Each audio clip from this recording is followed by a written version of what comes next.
Well, I think it's safe to say that we are in different times. We're in unprecedented times. We're in weird times.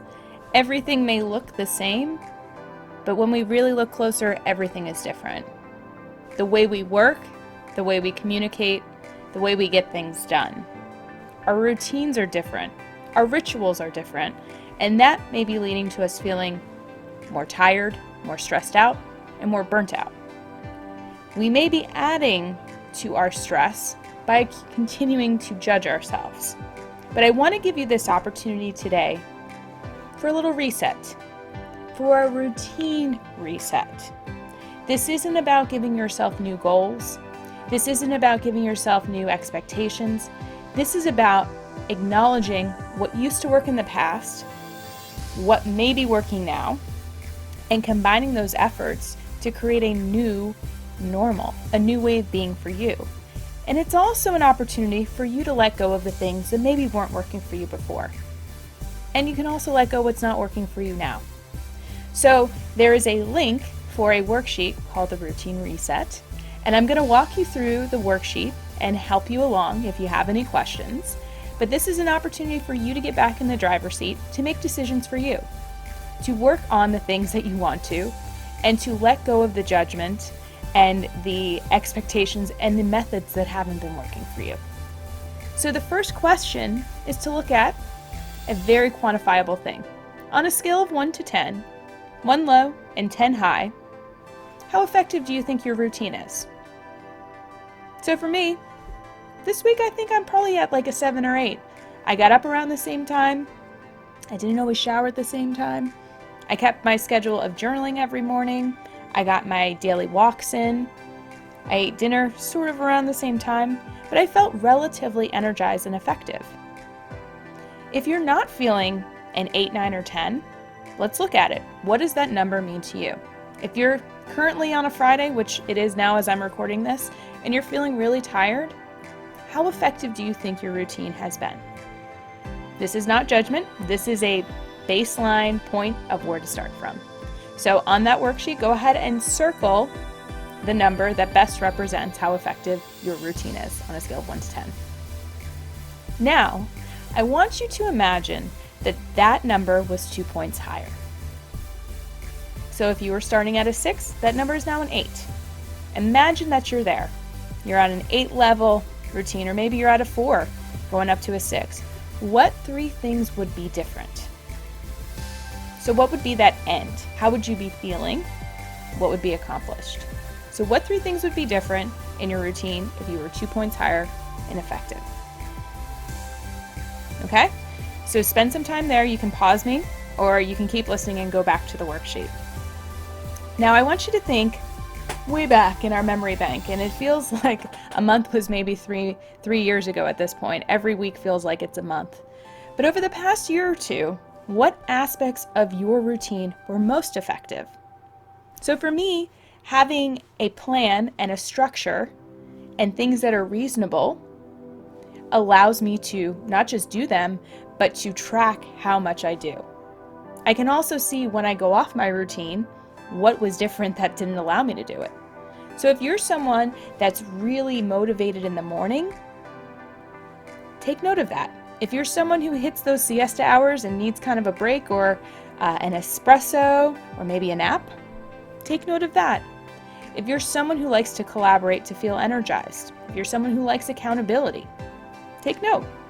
What were those things a year or two ago that made you feel more effective? What were the things that worked? And next, given the current situation, so where we are right now, how might you adapt or incorporate those aspects into your current life? So if you're someone who likes to collaborate, how can you reach out to people who really fuel you up? How do you find those engines in your life that can help you co-create? Maybe it's setting up a virtual co-working session.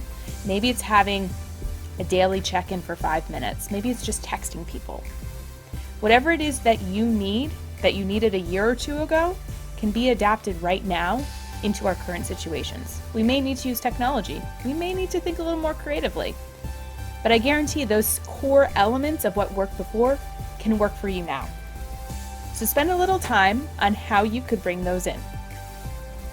Now I want you to think about what didn't work in the past. Did you sign yourself up for diets and workout routines that seemed really great in the first week or even the first month, but then by week 6 or month 2, it just was out the window? We tend to overestimate what we can do in the short term, so the day, the week, the month, and underestimate what we can do in the long term. So if we cut off too big of a piece, if our goal is too big, we can get overwhelmed by it. We can get disheartened by it, and we lose our motivation to do it. And then we get disappointed in ourselves, and then we go through that stress cycle again. So if you're someone who puts pressure on yourself to do something big, what didn't work for you about that? If not having someone to be accountable didn't work, if it was just you setting goals for yourself, maybe that didn't work. If it was loading up your morning when you're a night owl, take note of that.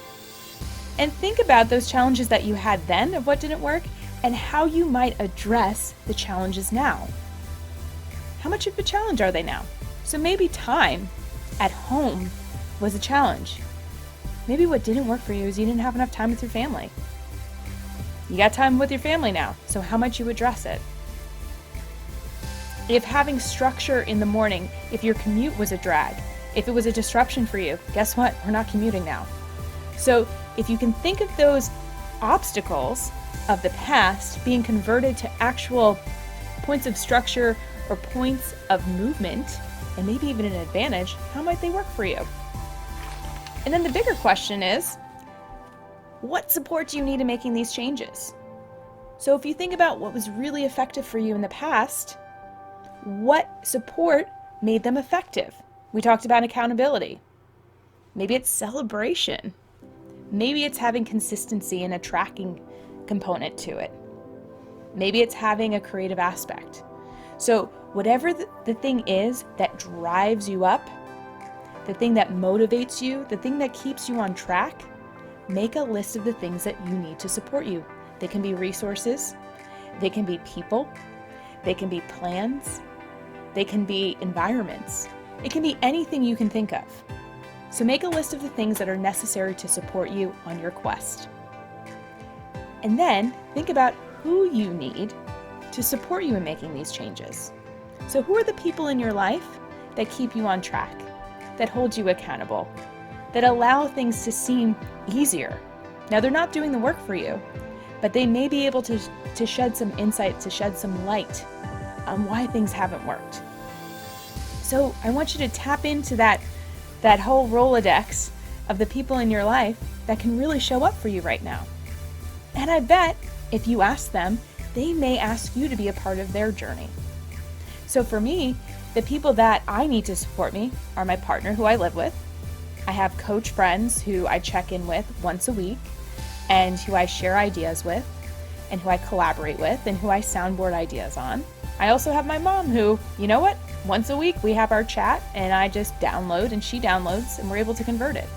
So just because we're not face to face with people does not mean that we lack connection. We need to be more deliberate and intentional in the types of connection. We have to give people specific roles in how we want them to show up for us, and in turn, be willing to accept the role that we show up for them. Now, I want you to think about what gets in the way of you making changes. When you think about the life you want to create, the new routine you want to put in place, what are those potential points of friction and hesitation? Now, I have a lot of clients who have kids. There's no doubt that homeschooling, in addition to working, in addition to running a household and all of the uncertainty that's floating around, is stressful. We have to anticipate that we're going to have disruptions. And this is where R&R comes in. What is reasonable and what is realistic? It used to be about rest and recuperation. We're not necessarily getting that. We have to think about what is our capacity in our current situation? What is reasonable for us in being a parent, in being a partner, in being an employee? And how do we communicate that so that we don't overburden ourselves with unrealistic expectations?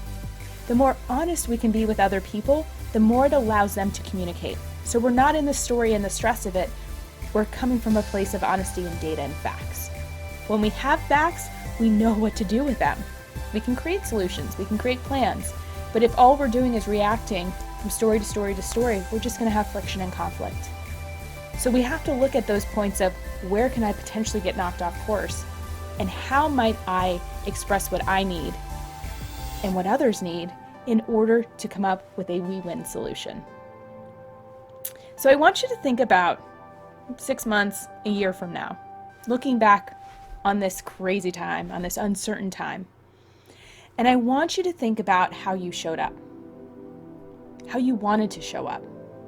What are those descriptors? What are the things that you find most notable, the things you learned about yourself? For me, this time period is about joy. It's about capturing joy, seeing joy, activating joy, sparking joy in others, sparking joy in myself. That's what this whole time period has been about, and that's where my focus is. So I want you to write down those words. It could be one word, it can be many words. And then I want you to build your new routine. So using your new description words, write down an upgraded routine that supports this feeling. So in the morning, I insert the activity. At lunchtime, when I take a break, and at the end of the day.